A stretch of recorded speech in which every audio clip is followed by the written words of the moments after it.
Muito bem. Agora a segunda mensagem. Letícia, projeta para nós, por favor. Este ano, Deus tem conduzido a igreja para avançarmos em nossas vidas. Deus deseja que nós trabalhemos duro este ano para colocar a nossa vida em ordem. Então, o tema desse ano é põe a tua vida em ordem. Põe em ordem a tua vida. Vamos recitar juntos o tema? O tema é o que está na imagem. Vamos lá?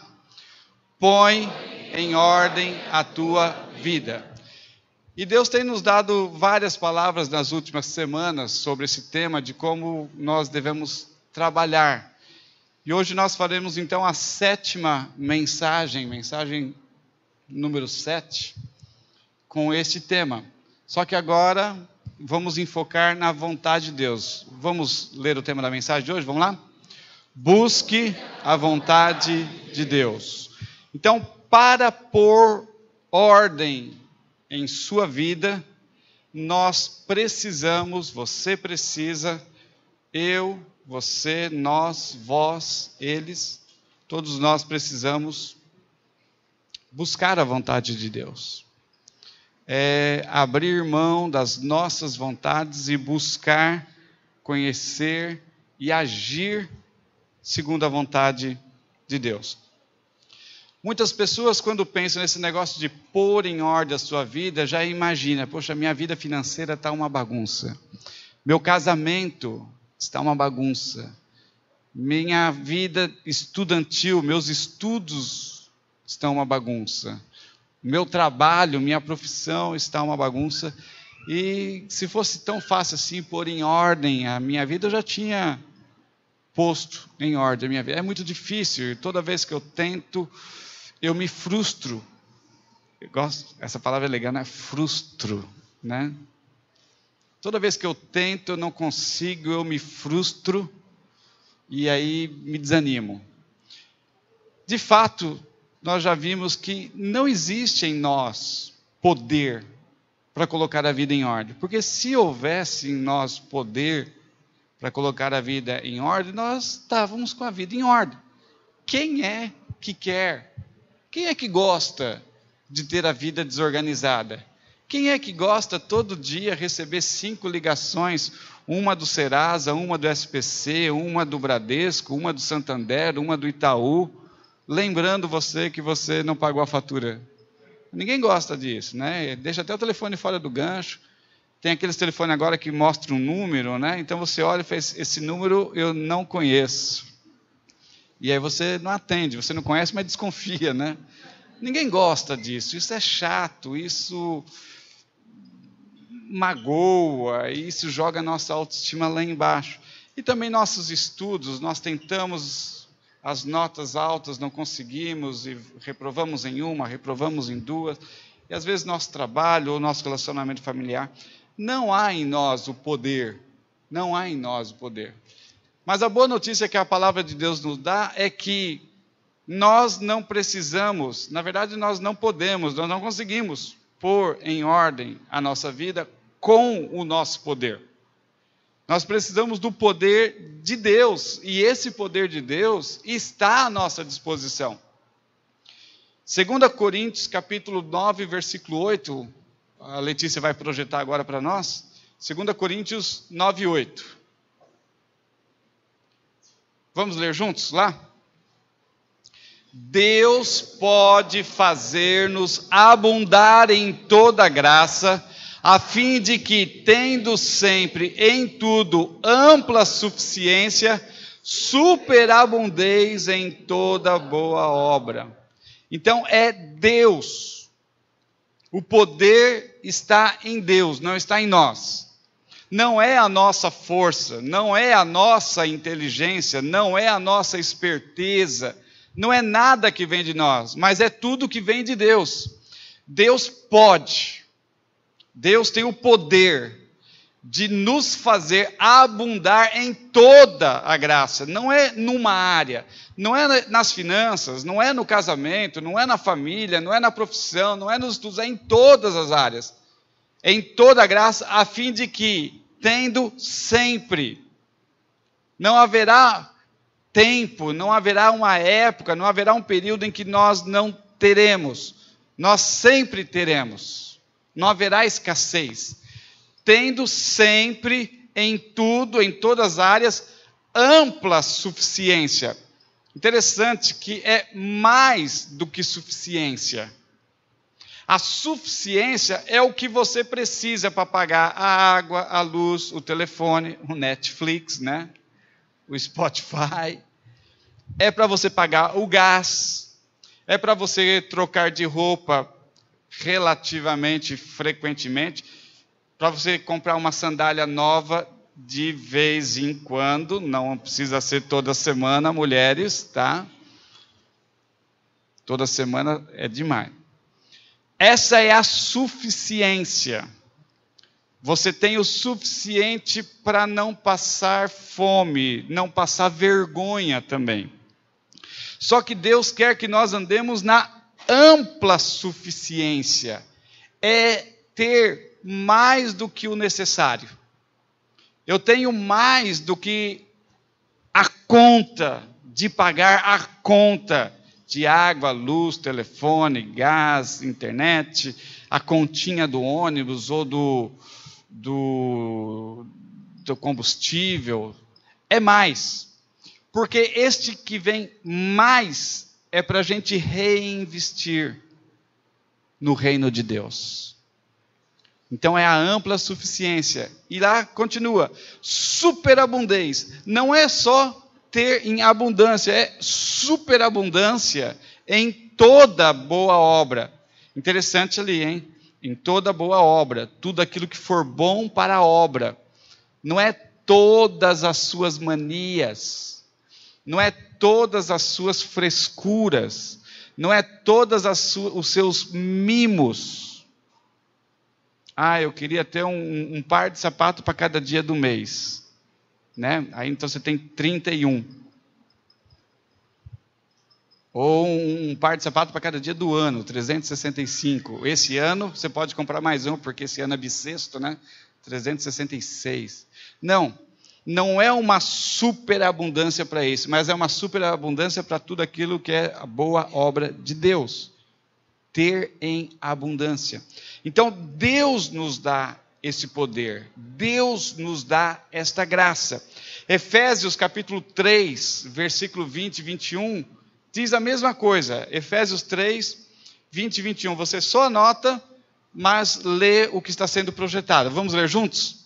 Ora, aquele que é poderoso para fazer infinitamente mais do que tudo quanto pedimos ou pensamos, conforme o seu poder que opera em nós, a Ele seja a glória na igreja e em Cristo Jesus, por todas as gerações, para todos sempre. Amém.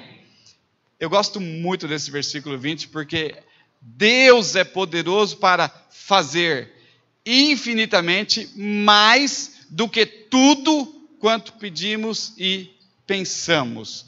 Infinitamente mais do que tudo o que pedimos e pensamos. Mas tem aquela regra: tudo aquilo que pedimos e pensamos, não para as nossas manias e frescuras, mas para aquilo que é a boa obra de Deus. Tem que estar dentro da vontade, dentro dos planos de Deus. E por fim, Filipenses 2, versículo 13, também fala que este poder para pôr em ordem a nossa vida não é um poder que está em nós, é um poder que Deus dá a nós. Vem de Deus e nós temos que estar ligados com Deus. Filipenses 2, 13. Vamos ler juntos? Pois é Deus quem efetua em vocês tanto querer quanto realizar, de acordo com a boa vontade dEle. É Deus que faz. Quando nós falamos aqui, olha, pagamos os 2 cheques. Quando nós falamos, nós pagamos, é porque Deus nos deu condições para pagar. Porque tudo vem dEle. Nós não temos, se você pegar o livro caixa da igreja, não tem, você vai ver que somando não tem. Mas Deus dá. Porque isso está de acordo ali, ó, de acordo com a boa vontade dele. Se você voltar em casa, você está anotando, e você voltar a ler os textos, você vai ver que todos os textos têm um segredinho assim: a vontade de Deus, a vontade de Deus, a vontade de Deus. Não é a minha vontade, é a vontade de Deus. Tudo aquilo que você fizer de acordo com a vontade de Deus vai dar certo. Não tem como dar errado. Vai dar errado quando a sua vontade não estiver alinhada com a de Deus. Mas quando sua vontade está alinhada com a de Deus, vai acontecer. O problema é que muitos crentes imaturos oram para Deus alinhar a vontade dele com a nossa. Aí você faz jejum, aí você faz corrente disso, corrente daquilo, campanha disso, campanha daquilo, tentando torcer Deus para que Ele venha adequar a vontade dEle com a sua. Senhor, eu queria esse ano tantos 366 pares de sapato, seja feita a minha vontade, Senhor. E você ora, e você jejua, e você geme, e você faz promessa, e você faz campanha, para que Deus alinhe a vontade dele com a sua. Mas não é esse o segredo é você alinhar a sua vontade com a dele. A vontade de Deus, a vontade de Deus, a vontade de Deus. Por isso nós estamos falando, o tema dessa mensagem é: busque a vontade de Deus. Tem que conhecer a vontade de Deus. Nós temos que conhecer, nós temos que compreender a vontade de Deus. Efésios 5,17 diz isso: procurem compreender a vontade de Deus. E é tão interessante que ele diz: aquelas pessoas que não compreendem, não buscam, não se preocupam com isso, são insensatas, são estúpidas, são...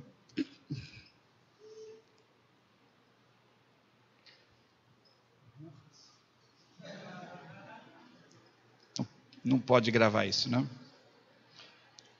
Não é eu que estou falando, está escrito lá em Efésios 5,17. Vamos ler juntos? Portanto, não sejam insensatos, mas procurem compreender qual é a vontade do Senhor. Você percebe que tudo é o segredo, conhecer a vontade de Deus. Se você ora pedindo a vontade de Deus, não tem como Deus não te dar. Não tem como Deus não conceder. É a vontade dele. E aí na linguagem NVI diz que quem não procura compreender a vontade de Deus é um insensato. E na linguagem de hoje, ou a linguagem mais contemporânea, é estupidez. E na linguagem nossa, é burrice.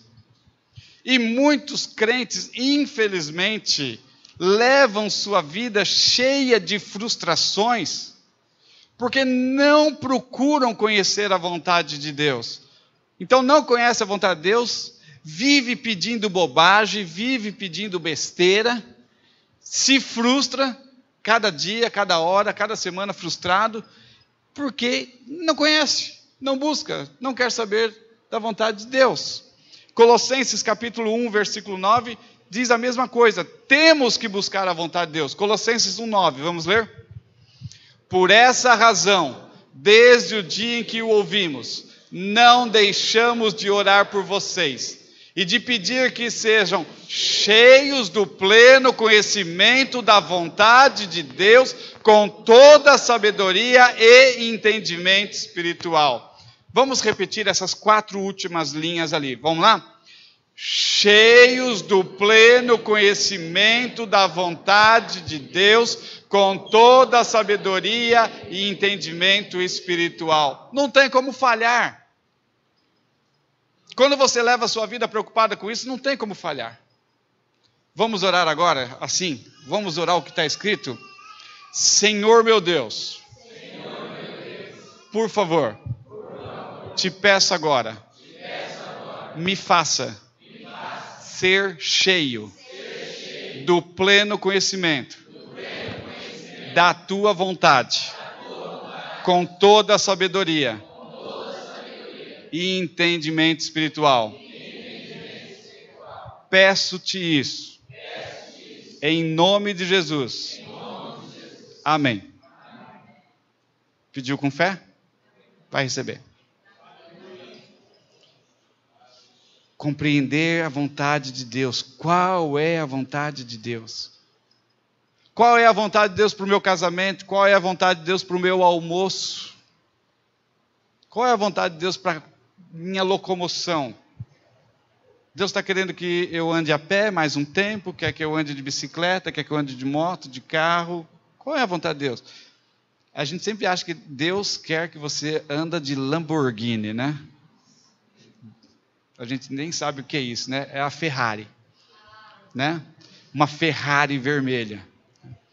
O Zilmar tem. É um carro italiano vermelho que começa com a letra F. O que é? Ferrari. Né? No caso, ali é um Fiat. Mas a gente pensa que Deus só quer nos dar Ferrari. Mas, Senhor, qual que é a vontade? O Zilmar tem convicção de que nesse tempo ainda é isso. Eles estão procurando um outro carro, mas ainda não chegou a convicção de qual é. E eles não vão comprar outro carro enquanto eles não tiverem convicção de qual carro é. Está certinho. Está certinho. Quando eles souberem, ouvirem de Deus, é este carro, então eles vão trocar.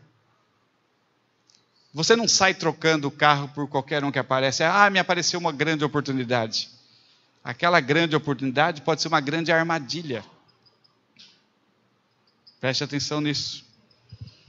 Colossenses também, capítulo 4, versículo 12, diz a mesma coisa. Temos que buscar a vontade de Deus. Colossenses 4, 12. Vamos ler juntos? Epáfras, que é um de vocês e servo de Cristo Jesus, envia saudações. Ele está sempre batalhando por vocês em oração, para que, como pessoas maduras e plenamente convictas, continuem firmes em toda a vontade de Deus. Olha que interessante, é uma batalha de oração. Sabe o que é batalha de oração? Eu vou te dizer o que não é batalha de oração. Aqueles 2 minutinhos que você ora de manhã, aqueles 30 segundos que você ora na hora do almoço, e aquele 1 minutinho que você ora antes de dormir, isso não é batalha de oração. Batalha de oração é mais tempo e mais esforço do que, na maioria das vezes, você está fazendo.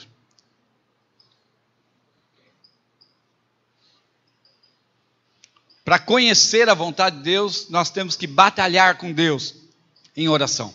Tem que batalhar com Deus em oração.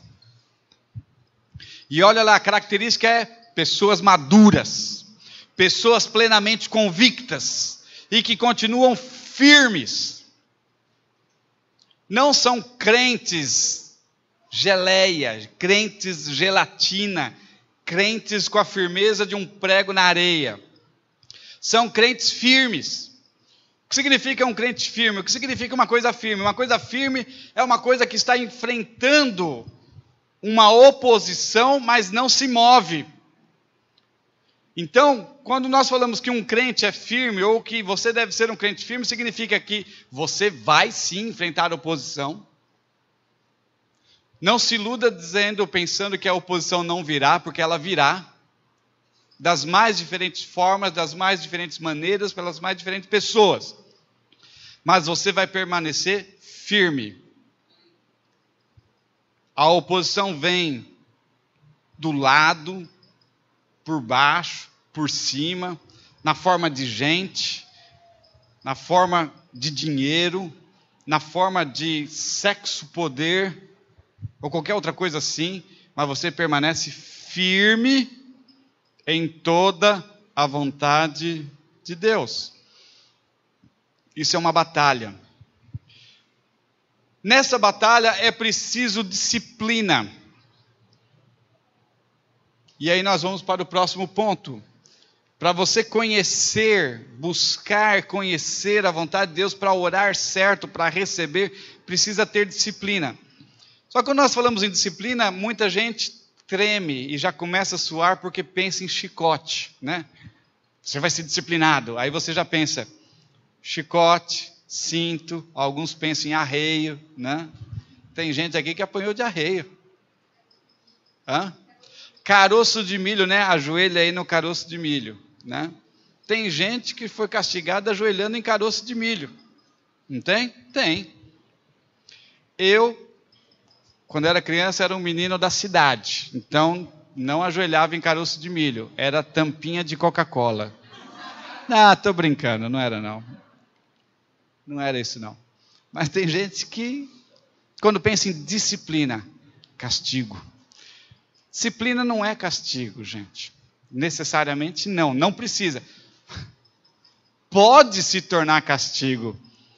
Se você não cumprir o passo anterior da questão da estupidez, se você não busca conhecer a vontade de Deus, então, aí vai ter que vir a disciplina na forma de castigo. Mas disciplina tem a ver com viver com ordem. Ordem, colocar as coisas no lugar certo. Lá em casa nós temos um ditado. Eu não sei de onde Ivani inventou isso. Quando ela vê um negócio fora do lugar, ela pergunta quem foi. É claro que normalmente é Lucas e Gabriel, mas eu entro no meio também. E aí, quando a gente não lembra quem foi, de verdade, a gente não lembra quem foi ou quem não foi que não fez, né? Aí ela diz assim, as coisas pertencem. Ou seja, tem uma coisa aqui fora do lugar, ela pertence a alguém. Se isso é seu, não importa quem colocou aí, você é o responsável. Existe uma disciplina. Cada coisa tem o seu lugar, cada coisa tem o seu jeito. Disciplina significa colocar a coisa certa no lugar certo. Eu lembro uma vez que eu era criança e o ferro de passar roupa desapareceu, sumiu. E assim, horas depois de procurando o ferro de passar roupa, nós o achamos onde eu pus, claro, né? As coisas ficam onde nós colocamos, não é? E aí alguém teve a ideia de ou preparar o almoço, ou sei lá o que foi, abriu a geladeira. E o ferro de passar roupa estava dentro da geladeira. É claro que fui eu que pus. E se você contar isso para alguém, eu nego. Eu falo que você estava delirando quando ouviu a história, tá? Tá gravado, né? Meu Deus. Isso vai para a internet logo, logo. Misericórdia, Senhor. Mas as coisas têm lugar certo. Disciplina. Nós temos que ter disciplina. Paulo, quando pensa nessa questão da disciplina, ele usa 3 exemplos muito interessantes. Ele fala do soldado, do atleta e do agricultor. Se o soldado não for disciplinado, ele morre na batalha. Ele morre. Simplesmente isso. Um soldado bagunceiro, um soldado indisciplinado, um soldado desorganizado, um soldado que guarda o ferro na geladeira, ele morre na batalha. O segundo exemplo que Paulo usa é do atleta. O atleta que não treina nos dias certos, o atleta que não come as coisas certas, o atleta que não batalha, não exerce a sua disciplina, a sua modalidade nas regras certas, não vence aquela disputa. O atleta tem que ser disciplinado. E o terceiro exemplo é o agricultor. O agricultor que não planta na hora certa, não colhe os frutos. O agricultor que não colhe na hora certa, perde também os frutos. O agricultor que mistura as sementes, o agricultor que guarda a semente junto com o veneno, perde tudo. O texto está em 2 Timóteo 2, do versículo 1 até versículo 7. Vamos ler juntos? É preciso ter disciplina. Vamos lá? Tu, pois, filho meu, fortifica-te na graça que está em Cristo. Paradinha. A graça de Cristo. Se não for a graça de Cristo na minha vida, eu continuo guardando o ferro de passar roupa na geladeira até hoje. Não há em mim capacidade de guardar o ferro no lugar certo. E muitos de vocês também. Né? Assustou, né? Pensou que eu ia falar o nome. É a graça de Cristo em nós. Versículo 2. E o que de minha parte... Vamos lá? E o que de minha parte ouviste, através de muitas testemunhas, isso mesmo transmite a homens fiéis e também idôneos para instruir a outros. Participa dos meus sofrimentos como bom soldado de Cristo Jesus. Nenhum soldado em serviço se envolve em negócios desta vida, porque o seu objetivo é satisfazer aquele que o arregimentou. Igualmente, o atleta não é coroado se não lutar segundo as normas. O lavrador que trabalha deve ser o primeiro a participar dos frutos.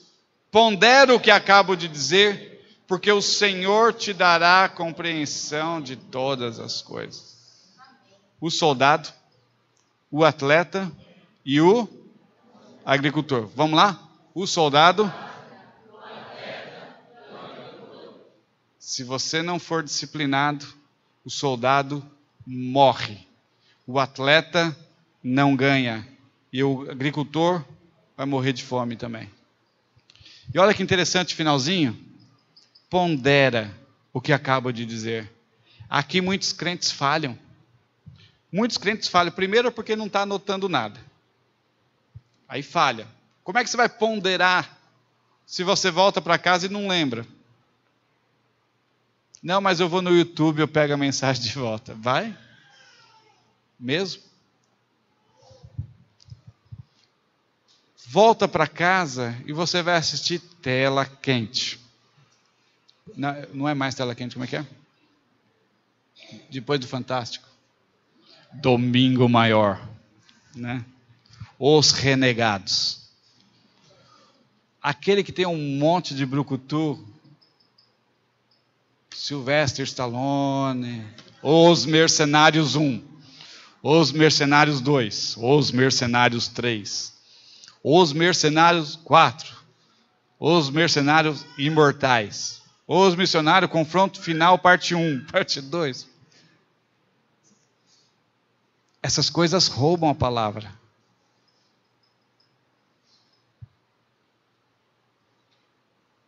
Pondera o que acabo de dizer. Talvez você não compreendeu tudo agora, mas o Senhor te dará compreensão de todas as coisas. Às vezes a compreensão não vem agora. A compreensão vem durante a semana. Aí a ficha vai cair.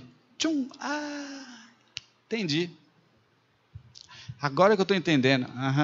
Compreensão vem assim. Deus vai acumulando a sua palavra no nosso coração. E aí a compreensão vai chegando.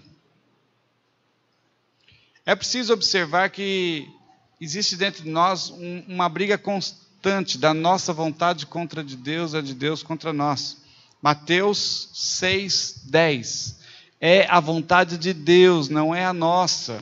Quando nós oramos assim, o Pai Nosso, venha o teu reino, seja feita a tua vontade, assim na terra como no céu, Mateus 6:10, nós estamos dizendo isso, Senhor, a tua vontade é sempre cumprida aí no céu. E eu quero que ela se cumpra também aqui na terra, na minha vida.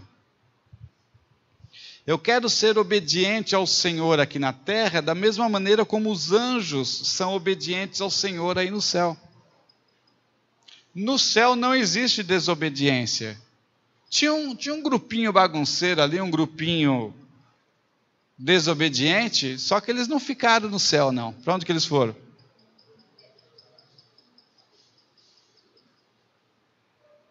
Houve uma rebelião no céu. E Deus falou, aqui não. Aqui não. Bagunça, aqui no meu céu? Não. Pode pegar a sua malinha aí e zarpa daqui. Para onde que eles foram? Para onde eles foram lançados? Na terra. Eles estão aí.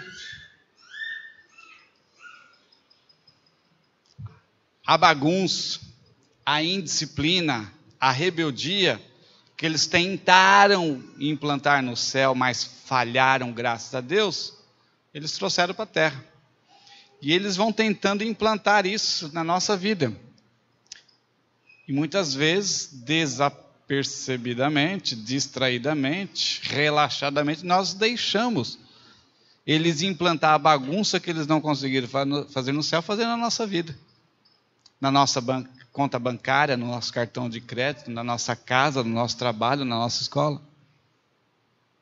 Então nós temos que sempre buscar isso. Senhor, a tua vontade, a tua vontade. Senhor, qual é a tua vontade?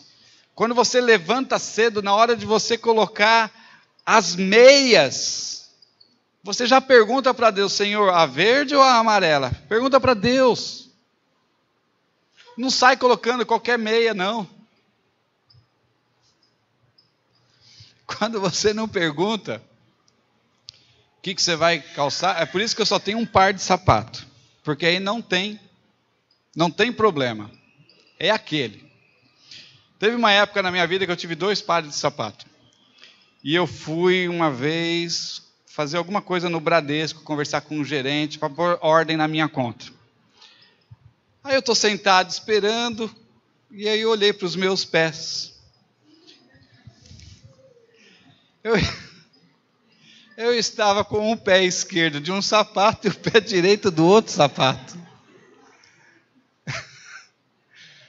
Eu olhei assim, eu olhei para a pessoa que estava do meu lado, eu olhei assim e falei, ué, os dois dela é igual. Eu olhei para outra pessoa do meu lado e os dois dela também é igual. Eu olhei para o meu, aí eu disfarcei, né? Eu coloquei um pé atrás assim da pé. Aí depois eu troquei de novo, eu fiquei umas 2 horas esperando ser atendido, trocando assim, ó. Por quê? Eu pensei que eu já sabia escolher o sapato e colocar o sapato. E eu fiz sem perguntar nada a Deus. Se eu tivesse perguntado, ele ia falar com a voz da Ivanir, sapato está trocado. Sério, até hoje Deus fala comigo através da Ivanir. Homens, se está difícil ouvir a voz de Deus, ouça a voz da sua mulher. Não é? Depois dessa, eu queria que as mulheres pagassem um lanche para mim na cantina. Tá? Vocês viram que eu joguei vocês lá em cima, né? Ok?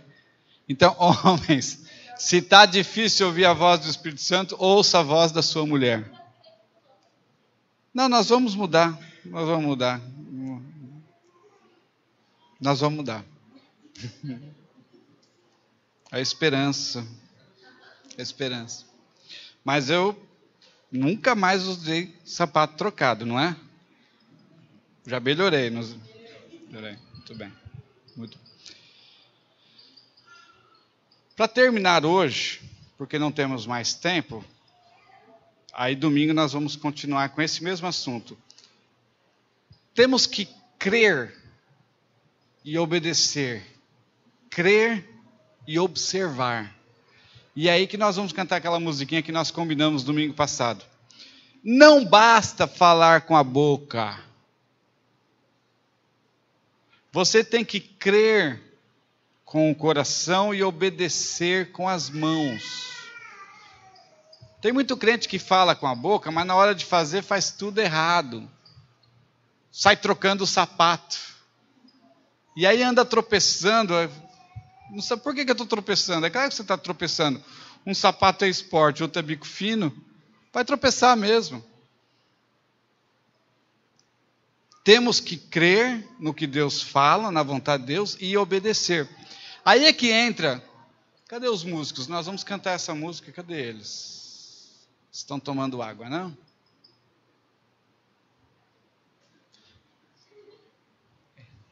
Vem, papai está chamando. É o papai do céu. Né? Mateus 7, 21. Vamos ler lá? Juntos. Nem todo aquele que me diz, Senhor, Senhor, entrará no reino dos céus, mas apenas aquele que faz a vontade de meu Pai que estás no céu. Quem é que vai para o céu? Quem faz a vontade do meu Pai. Às vezes, nós oramos agora há pouco uma oração de entregar sua vida a Jesus, né? Opa, estou salvo. Está tudo tranquilo. Eu orei, eu levantei a mãozinha, eu baixei a cabecinha, fechei os olhinhos, eu fui sincero no meu coração. Estou salvo. Não está.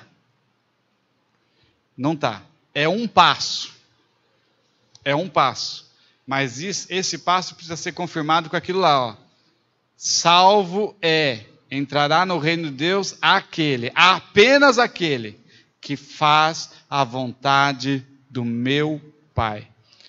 Se você fez a oração 1 vez, 2 vezes, 10 vezes, mas não faz a vontade do Pai, você não vai para o céu. Mateus 12, 50, vamos ler? Pois quem faz a vontade de meu Pai que estás no céu, esse é o meu irmão, minha irmã e minha mãe. Jesus é que está falando isso. Ele estava conversando com os seus discípulos, a sua mãe Maria, os seus irmãos queriam conversar com ele e avisaram ele. Ele falou, olha, na verdade, a minha mãe, os meus irmãos, são aqueles que fazem a vontade do meu Pai. É isso. Você quer entrar para a família de Jesus? É isso aí que você precisa fazer. Conhecer e fazer. Conhecer com a cabeça, aceitar com o coração e fazer com as mãos a vontade de Deus. Próximo. Conhece essa história, né? Vamos ler juntos? Mateus 21, 31. Qual dos dois fez a vontade do Pai? O primeiro, responderam eles. E Jesus lhes disse, digo-lhes a verdade, os publicanos e as prostitutas estão entrando antes de vocês no reino de Deus. Volta para casa e vê os versículos anteriores. Jesus contou uma história. Um homem tinha 2 filhos e ele disse para o primeiro filho, filho, eu queria que você fosse trabalhar lá na roça hoje. E o rapaz falou, tá bom, eu vou, mas não foi.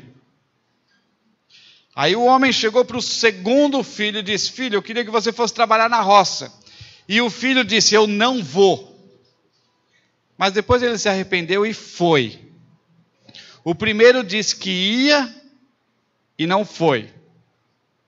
O segundo disse que não ia, mas foi. Contrário, né? É o contrário. Inverte. Quem que obedeceu? Aquele que disse que não ia, mas foi. Tem muito crente aqui. Muitos de nós, somos como aquele filho que fala, sim, Senhor, eu vou trabalhar na roça, eu vou trabalhar na obra, Senhor, mas não vai.